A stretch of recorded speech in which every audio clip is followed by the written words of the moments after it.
ನಮಸ್ಕಾರ. ಇವತ್ತಿನ ವಿಡಿಯೋನಲ್ಲಿ ನಾನು ಕೊಯಮತ್ತೂರಿಂದ ಕುನ್ನೂರಿಗೆ ಮತ್ತು ಕುನ್ನೂರಿಂದ ಊಟಿಗೆ ಟ್ರಾವೆಲ್ ಮಾಡಿರೋದನ್ನು ನಾನು ನಿಮ್ಮ ಹತ್ರ ಶೇರ್ ಮಾಡ್ಕೊತೀನಿ. ಯಾವ ಥರ ಎಕ್ಸ್ಪೀರಿಯನ್ಸ್ ಮಾಡ್ಕೊಂಡ್ವಿ, ಏನೇನೆಲ್ಲ ನೋಡಿದ್ವಿ, ಯಾವ ಥರ ಟ್ರಾವೆಲ್ ಮಾಡಿದ್ವಿ, ಇದನ್ನೆಲ್ಲ ನಿಮ್ಮ ಜೊತೆ ಹಂಚ್ಕೊಳ್ಳೋಕೆ ಇಷ್ಟಪಡ್ತೀನಿ. ಪ್ರೀವಿಯಸ್ ಡೇ ಮಹಾಶಿವರಾತ್ರಿ ಆಗಿರೋದ್ರಿಂದ ಅದು ಕಂಪ್ಲೀಟ್ ನೈಟ್ ಜಾಗರಣೆ ಆಗಿತ್ತು. ಸೊ ನಾವು ಬೆಳಿಗ್ಗೆ ಬಂದು ರೀಚ್ ಆಗೋಕ್ಕೆ 6 ಗಂಟೆ ಆಗಿತ್ತು. ಆವಾಗ ಮತ್ತೆ ಮಲ್ಕೊಂಡು ಎದ್ದು ಫ್ರೆಶ್ ಅಪ್ ಆಗಿ ಊಟ ತಿಂದ್ಕೊಂಡು ನಾವು ಟ್ರಾವೆಲ್ ಮಾಡೋಕ್ಕೆ ಬಿಟ್ಟಿದ್ದು ಮಧ್ಯಾಹ್ನ 3 ಗಂಟೆಗೆ. ಈ ಹಿಲ್ ಸ್ಟೇಷನ್ಸ್ ಕಡೆ ಎಲ್ಲ ಟ್ರಾವೆಲ್ ಮಾಡ್ತಿದ್ರೆ ಬೆಸ್ಟ್ ಟ್ರಾನ್ಸ್ಪೋರ್ಟ್ ಅಡ್ವೈಸ್ ಮಾಡಬೇಕಂತಂದರೆ ಅದು ಬೈಕ್ ಆಗಿರುತ್ತೆ. ಏಕೆಂದರೆ ನಾವು ಹಾದು ಹೋಗುವಂಥ ದಾರಿಗಳನ್ನೇ ಮೇನ್ ನಾವು ಎಕ್ಸ್ಪೀರಿಯನ್ಸ್ ಮಾಡ್ಕೊಬೇಕಾಗಿರೋದು. ಅದನ್ನೇ ಹೇಳ್ತಾರಲ್ಲ, ಹೋಗ್ತಾ ಇರೋ ಡೆಸ್ಟಿನೇಷನ್ಗಿನ ಹೋಗೋ ದಾರಿ ಚೆನ್ನಾಗಿರುತ್ತೆ ಅಂತ. ಎಕ್ಸಾಕ್ಟ್ ಇದನ್ನು ನಾವು Coimbatore to Coonoor to Ooty experience ಮಾಡ್ಕೊಬೋದು. ಸ್ವಚ್ಛ ಗಾಳಿ, ಸುತ್ತೆಲ್ಲ ನೋಡೋದ್ರಲ್ಲಿ ಅಲ್ಲಿ ಗಿಡ ಮರಗಳು ಹಚ್ಚ ಹಸಿರಾಗಿ ತುಂಬಿಕೊಂಡಿರುತ್ತೆ. ದೂರದಲ್ಲೆಲ್ಲೋ ದೊಡ್ಡ ದೊಡ್ಡ ಗುಡ್ಡಗಳು, ಮೌಂಟೇನ್ಸ್ಗಳು ಕಾಣಿಸುತ್ತೆ. ಅಲ್ಲೇ ಮಿಂಚ್ತಾ ಇರೋ ಸೂರ್ಯ ನಿಜವಾಗ್ಲೂ ಸ್ವರ್ಗ. ಬೈಕ್ ರೈಡಿಂಗ್ ಮಾಡೋರಿಗೆಲ್ಲನೂ ಬೆಸ್ಟ್ ಸ್ಪಾಟ್ ಇದು.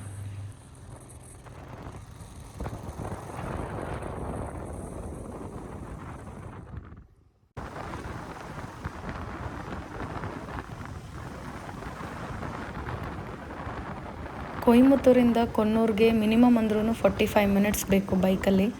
ಏಕೆಂದರೆ ಹಿಲ್ ಸ್ಟೇಷನ್ ಆಗಿರೋದ್ರಿಂದ ಸ್ವಲ್ಪ ಸೇಫಾಗಿ ಓಡಿಸೋದು ತುಂಬ ಮುಖ್ಯ. ಸೊ ಅದರಿಂದ ಸ್ವಲ್ಪ ಟೈಮ್ ಹಿಡಿಯುತ್ತೆ.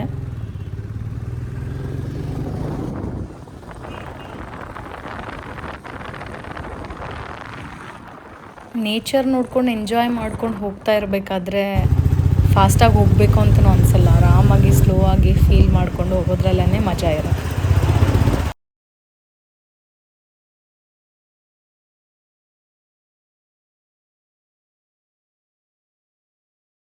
ಎಲ್ಲೆಲ್ಲಿ ವ್ಯೂ ಪಾಯಿಂಟ್ ಥರ ಕಾಣಿಸುತ್ತೆ ಅಂದರೆ ಎಷ್ಟು ಸುಂದರವಾಗಿ ಕಾಣಿಸ್ತಿದೆ ಅಂತ ಅನಿಸಿರೋ ಜಾಗದಲ್ಲೆಲ್ಲ ನಿಲ್ಲಿಸ್ಬಿಟ್ಟು ಅದನ್ನು ನೋಡಿಕೊಂಡು ಕ್ಯಾಪ್ಚರ್ ಮಾಡಿಕೊಂಡು ಹೋಗ್ತಾ ಇದ್ವಿ ನಾವು. ಎಲ್ಲಿವರೆಗೂ ಕಣ್ಣು ಹಾಯಿಸ್ತೀವೋ ಅಲ್ಲಿವರೆಗೂ ಬರೀ ಟೀ ಎಸ್ಟೇಟ್ಗಳೇ. ನಾವು ರೀಚ್ ಆಗೋಷ್ಟರಲ್ಲಿ ಸಂಜೆ ಆಗ್ತಾಯಿತ್ತು. ಕೊನ್ನೂರು ಸ್ಟೇ ಆಗಬೇಕಾಯ್ತು ನಾವು. ಏನಕ್ಕೆ ಅಂದರೆ ಮುಂದೆ ಊಟಿಗೆ ಟ್ರಾವೆಲ್ ಮಾಡಬೇಕಿತ್ತು. ಅಂದರೆ ತುಂಬ ಘಾಟ್ ಸೆಕ್ಷನ್ ಇತ್ತು ಮತ್ತು ನೈಟಲ್ಲಿ ಟ್ರಾವೆಲ್ ಮಾಡೋದು ಸೇಫ್ ಅಲ್ಲ ಅಂತ ನಾವು ಕೊನ್ನೂರಲ್ಲಿ ಉಳ್ಕೊಂಡ್ವಿ. ಕೊನ್ನೂರು ಸಿಟಿ ಬಂದು ಕಂಪ್ಲೀಟ್ಲಿ ಕಲರ್ಫುಲ್ ಸಿಟಿ. ಪ್ರತಿಯೊಂದು ಬಿಲ್ಡಿಂಗ್ಗಳಾಗಲಿ, ಚಿಕ್ಕ ಪುಟ್ಟ ಶಾಪ್ಗಳಾಗಲಿ, ಪ್ರತಿಯೊಂದನ್ನು ಎಷ್ಟು ಕಲ್ಚರಲ್ ಆಗಿ ಎಷ್ಟು ಸುಂದರವಾಗಿ ಪೇಂಟ್ ಮಾಡಿದ್ದಾರೆ ಅಂದರೆ ಅದಕ್ಕೆ ನೋಡೋಕ್ಕೆ 2 ಕಣ್ಣು ಸಾಲಲ್ಲ. आप दो ही कुक यहाँ पे? हाँ, आज बहुत इसलिए मैं एक्चुअली बार में काम करता हूँ ना, ऊपर में. ओके. लेकिन आज बहुत बिजी था इसलिए मैं इसका मदद कर रहा हूँ. बाहर कैसा है? हाँ, ऊपर अच्छा है.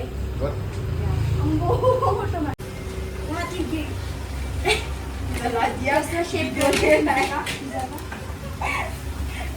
या देखो जब इन लोग का यूट्यूब चैनल किसको पिज्जा में डाल दिया. देखो पिज्जा अंदर कैसा हो गया. मेरा बड़ा हो गया क्या? वही बोल रहा हूँ मैं. वो खाएगा वाला की है.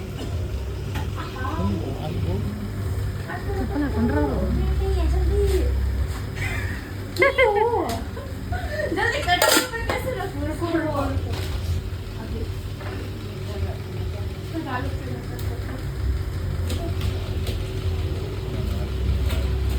ಎಲ್ಲಿಲ್ಲ ಮಾಡೋದು. ಹಾಂ, yeah. You please subscribe. I will tell them. हो गया ना.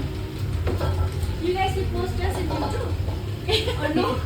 ಯಾ If of you course want, we we will. will. If not, मेरा दिमाग काम नहीं कर रहा है. ಸೊ ಬೆಳಗ್ಗೆ ಎದ್ದು ಫ್ರೆಶ್ ಅಪ್ ಆಗಿ ಮತ್ತೆ ನಾವು ಬೈಕ್ ಟ್ರಾವೆಲ್ ಮಾಡಬೇಕಾಗಿತ್ತು ಕೊನ್ನೂರಿಂದ ಊಟಿಗೆ.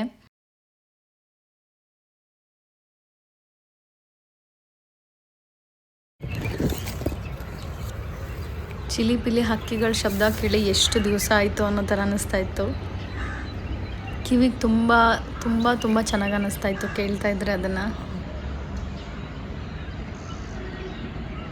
ಅಲ್ಲಿಂದ ನಾವು ತಿಂಡಿ ಮಾಡ್ಕೊಂಡು ಬಿಡಬೇಕಾಗಿತ್ತು ಕೊನ್ನೂರಿಂದ. ಸೊ ನಾವು ತಿಂಡಿ ಮಾಡೋಕ್ಕೆ ಹೋಗಿದ್ದು ಶ್ರೀ ಲಕ್ಷ್ಮಿ ಹೋಟೆಲ್ಗೆ.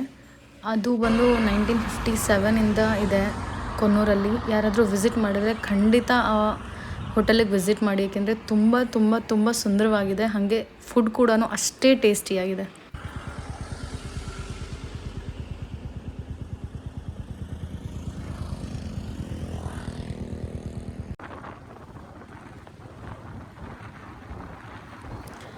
ಹೋಗ್ತಿರೋ ದಾರಿ ಪ್ರತಿಯೊಂದು ಕೂಡ ನಮಗೆ ವ್ಯೂ ಪಾಯಿಂಟ್ ಥರನೇ ಇತ್ತು. ಅಂದರೆ ಇದೇ ಒಂದು ವ್ಯೂ ಪಾಯಿಂಟು, ಇಲ್ಲಿ ನಿಲ್ಲಿಸ್ಬಿಟ್ಟು ಕ್ಯಾಪ್ಚರ್ ಮಾಡೋಣ ಅನ್ನೋ ಥರ ಇಲ್ಲ. ಪ್ರತಿಯೊಂದೂ ನೋಡ್ತಾ ಇದ್ರೆ ಕನ್ಫ್ಯೂಸ್ ಆಗ್ತಿತ್ತು ಎಲ್ಲಿ ನಿಲ್ಲಿಸ್ಬಿಟ್ಟು ಯಾವುದನ್ನು ಕ್ಯಾಪ್ಚರ್ ಮಾಡೋಣ ಅಂತ, ಏಕೆಂದರೆ ಅಷ್ಟು ಸುಂದರವಾಗಿತ್ತು. ಇದೇ ಪರ್ಟಿಕ್ಯುಲರ್ ಜಾಗ ತುಂಬ ಸುಂದರವಾಗಿತ್ತು ಅಂತ ಹೇಳೋಕ್ಕೆ ಸಾಧ್ಯನೇ ಇಲ್ಲ.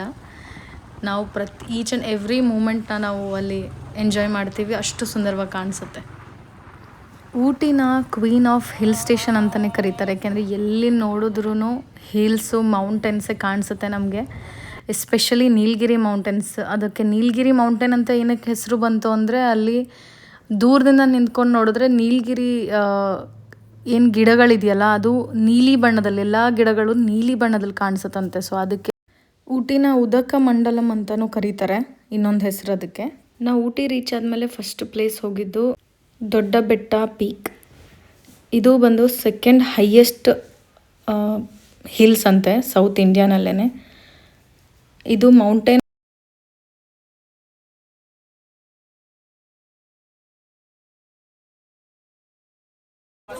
ಅಲ್ಲಿ ರೀಚ್ ಆಗಿ ಎಂಟ್ರ್ ಆಗಕ್ಕೆ ಸ್ಟಾರ್ಟ್ ಮಾಡ್ದಂಗೆ ತುಂಬ ತುಂಬ ಶಾಪ್ಸ್ಗಳಿದೆ ಶಾಪಿಂಗ್ ಮಾಡೋಕ್ಕೆ. ಅಲ್ಲಿ ಚಳಿ ಜಾಸ್ತಿ ಇರೋದ್ರಿಂದ ಸ್ಕಾರ್ಫ್ಗಳಾಗಿರಲಿ, ಸ್ವೆಟರ್ಗಳಾಗಿರಲಿ ತುಂಬ ಚೆನ್ನಾಗಿತ್ತು. ಎಲ್ಲ ರೀಸನಬಲ್ ರೇಟ್, ತೊಗೊಳ್ಬೋದು ಆರಾಮಾಗಿ. ಕಾಸ್ಟ್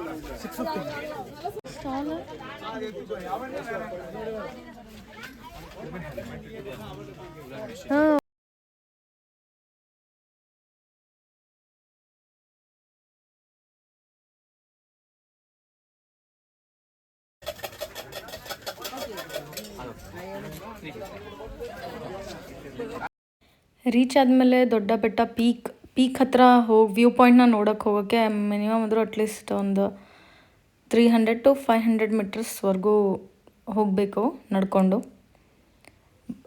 ಇದಕ್ಕೆ ಸಜೆಸ್ಟ್ ಮಾಡೋ ಟೈಮಿಂಗ್ ಬಂದು ಅರ್ಲಿ ಮಾರ್ನಿಂಗ್, ಏನಕ್ಕೆಂದರೆ ಫಸ್ಟ್ ಇದನ್ನೇ ಕವರ್ ಮಾಡ್ಕೊಂಬಿಡಿ. ಏಕೆಂದರೆ ಮತ್ತೆ ದಿನ ಸ್ಟಾರ್ಟ್ ಆದಂಗೆ ಜನ ಜಾಸ್ತಿ ಆಗ್ತಾರೆ, ಕ್ರೌಡ್ ತುಂಬ ಆಗುತ್ತೆ. ಸೊ ಅದು ಬಂದು ಟೆಲಿಸ್ಕೋಪ್ ಹೌಸ್ ಅಂತ. ಅಂದರೆ ಅಲ್ಲಿ ಟೆಲಿಸ್ಕೋಪ್ ಇದೆ, ನಮ್ಮ ಸುತ್ತ ಕಾಣೋ ಪ್ರತಿಯೊಂದು ವ್ಯೂನ ಹತ್ತಿರದಿಂದ ನೋಡೋಕ್ಕೆ.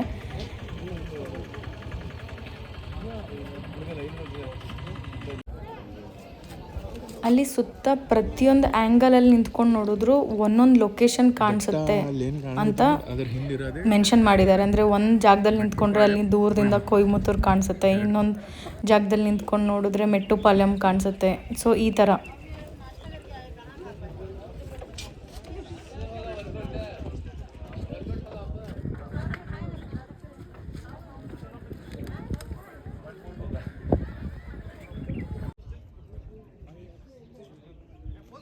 ಟೆಲಿಸ್ಕೋಪ್ ಹೌಸ್ ಅಲ್ಲಿ ನಿಂತ್ಕೊಂಡು ನೋಡಿದ್ರೆ ಕಂಪ್ಲೀಟ್ ಊಟಿ ನಾವು ನೋಡ್ಬೋದು.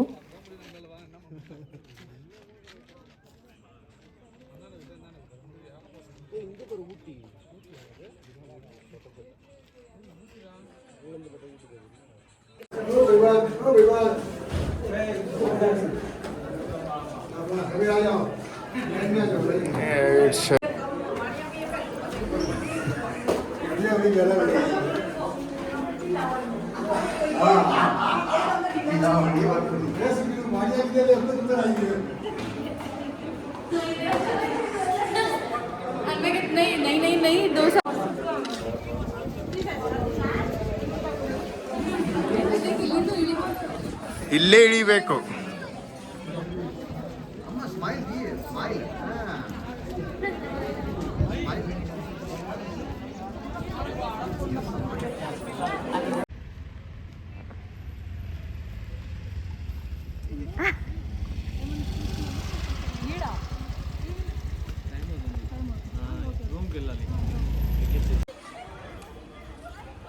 ಅಲ್ಲಿಂದ ನಾವು ಹೋಗಿದ್ದು ಈಗಲ್ ಡೇರ್ ಅಡ್ವೆಂಚರಸ್ ಅಂತ. ಅಲ್ಲಿ ಅಡ್ವೆಂಚರಸ್ ಆ್ಯಕ್ಟಿವಿಟೀಸ್ ಮಾಡ್ಕೋಬೋದು.